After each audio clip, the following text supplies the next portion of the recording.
Merci, chère Madame Cerisier Benguiga, de nous réunir. Merci à toi, chère Hind Khoury, d'avoir très exactement présenté le problème. Moi, je voudrais le relier à deux faits historiques contemporains remontant tous les deux exactement à 60 ans. L'adoption de la Déclaration universelle des droits de l'homme le 10 décembre 1948 et la création cette même année de l'État d'Israël. À l'époque, je me trouvais curieusement engagé dans le travail du secrétariat général des Nations Unies auprès d'Henri Laugier à New York. Et l'un comme l'autre de ces événements nous apparaissait comme une avancée merveilleuse. Nous étions heureux qu'après la barbarie que les Juifs avaient souffert du fait des nazis, il y ait enfin un État d'Israël, et nous étions ravis que, grâce à René Cassin, le mot d'universel avait pu être appliqué à cette déclaration des droits de l'homme qui, pour la première fois dans l'histoire des relations internationales, visait non pas à protéger les droits de l'homme dans un pays, comme notre chère déclaration de 1789, mais à le rendre obligatoire, mandataire, et à le rendre une nécessité inaliénable pour tous les hommes, toutes les femmes et tous les enfants du monde, grâce à cette belle déclaration, brève, 30 articles, c'est tout. Nous sommes 60 ans après, et que s'est-il passé? Au lieu que les décisions prises alors aient dû engager en premier lieu l'État d'Israël, fondé par les Nations Unies et grâce à l'unanimité des 5 membres permanents du Conseil de sécurité, engager cet État à appliquer, lui au moins et parfaitement, les droits qui sont intégrés, qui sont proclamés dans cette déclaration, nous avons vu cet État sous la pression de ces éléments les plus sionistes, les plus désireux d'établir la réalité de l'État d'Israël sur l'ensemble de la Palestine, aller constamment à l'encontre de tout ce qui était décidé sur le plan international, se rendant ainsi, dès le début, coupable d'avoir expulsé en s'installant une quantité de Palestiniens dans un mouvement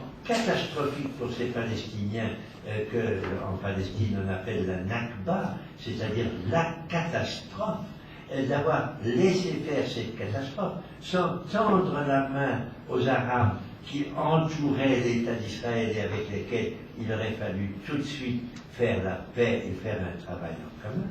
Au lieu de quoi, l'État d'Israël est devenu un État occupant militairement un territoire qui ne lui était pas attribué, c'est-à-dire l'ensemble de la Cisjordanie et de Gaza, et y créant une succession de colonies, alors que de mois en mois et d'année en année, le Conseil de sécurité proclamait qu'il fallait retirer ces colonies, qu'il ne fallait pas faire des colonies.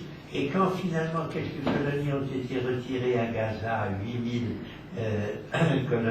colons israéliens ont été amenés à partir, on a laissé Gaza, parce que ça s'est fait sans aucune concertation avec les Palestiniens eux-mêmes, on a laissé Gaza dans un état que nous avons vu encore tout récemment, ma femme et moi, une prison à ciel ouvert. Je reviens très vite parce qu'il ne faut pas trop discourir sur l'ensemble. Au cas de l'amour, qu'est-ce que c'est que ce cas? Mettons qu'il ne soit ni français ni palestinien, mais un simple jeune homme à qui il arrive une aventure complètement inacceptable sur le plan judiciaire, puisqu'on l'enferme pendant 3 ans sans le mettre en procès, on ne dit même pas clairement ce qu'on lui reproche, et quand finalement, pour trouver une solution, il dit bon, ben, je vais plaider coupable, comme ça il y aurait peut-être un jugement. On se met à le condamner pour rien, car il n'a rien fait, qui exige une condamnation, on le met en prison pour 7 ans. Et on le met dans des conditions complexes du système israélien, où quand on est à Jérusalem, c'est pas comme quand on est en Cisjordanie, quand on est à Gaza, c'est pas comme on est en Israël même. Bref, complications telles que finalement il n'y a même pas de recours interne à Israël. Il ne peut donc y avoir qu'un recours externe. Et le recours externe le plus évident, c'est la France, puisqu'il se trouve que c'est un franco-palestinien. Pourquoi la France n'a-t-elle pas jusqu'ici eu la simple honnêteté d'intervenir avec force en disant « nous n'acceptons pas qu'un franco-israélien soit mis en prison en Israël dans les conditions où vous y mettez, c'est pour nous un cas que nous ne pouvons pas, auquel nous ne pouvons pas souscrire, et par conséquent, nous vous demandons instamment et très vite de le relâcher. Pourquoi ne le fait-on pas? Mais je vais vous dire pourquoi, malheureusement. Et le pourquoi, il s'applique naturellement aussi à ceux qui sont ici dans cette salle, nombreux, heureusement, et à ceux encore nombreux, merveilleusement, qui se trouvent dans le comité de soutien de Hamouri. Pourquoi? Parce qu'on est intimidé, parce qu'on se dit, oh là là, quand on dit quelque chose contre Israël, alors c'est donc qu'on est antisémite. Moi, ça fait des années maintenant que je suis considéré comme antisémite, parce qu'à plusieurs reprises, je suis allé là-bas, et à plusieurs reprises, j'ai dit à tous mes amis israéliens, vous faites fausse route, vous vous êtes engagés dans une voie qui n'a pas d'avenir pour vous, car il n'y a pas, à mon avis, d'avenir pour Israël autre que la création d'un État palestinien viable avec lequel il puisse entretenir des relations de solidarité. C'est la seule solution. Si on ne s'avance pas vers cette solution, tout est bouché. On va vers des situations insupportables pour les uns comme pour les autres. Pour les Arabes qui sont en Israël, de plus en plus insupportables. Pour les Palestiniens qui sont colonisés et occupés, totalement insupportables. Et pour les Israéliens qui se croient une démocratie et qui prétendent qu'ils ont des lois qu'ils veulent appliquer, situation impossible aussi.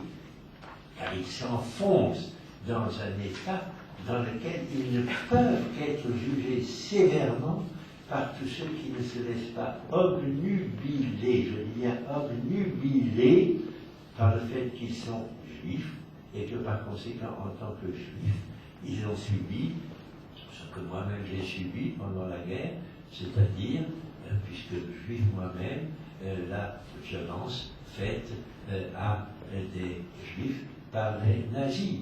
Eh bien, à cause de ça, qui remonte maintenant à plus de 63 ans, eh bien, à cause de ça, nous sommes intimidés et obnubilés.